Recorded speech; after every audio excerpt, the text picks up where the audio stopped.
L'avenir de Canadiens paraît bien incertain après la conquête.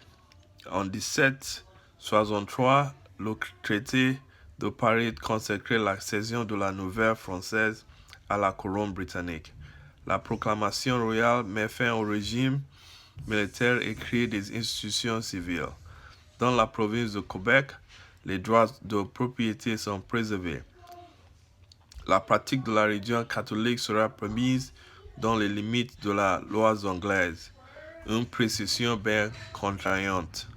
Tous les pouvoirs reposent entre les mains du gouvernement, assisté d'un conseil législatif.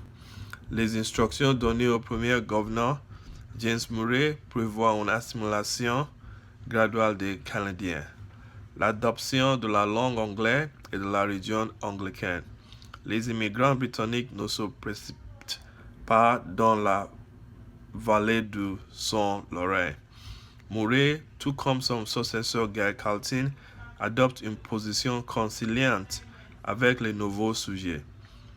Devant le tribunal, les coups civils dont l'enjeu est modeste sont jugés selon les lois françaises.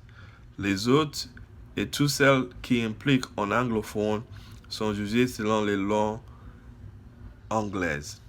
Le compromis a le défaut de ne satisfaire vraiment personne. La proclamation royale prévoit la création d'une assemblée législative élue. Comme en vertu des lois britanniques, les catholiques ne peuvent ni voter, ni se présenter candidats, ni occuper des emplois publics importants. Les gouverneurs en assurent la formation. Cette attitude leur vaut des critiques de la minorité d'origine anglaise.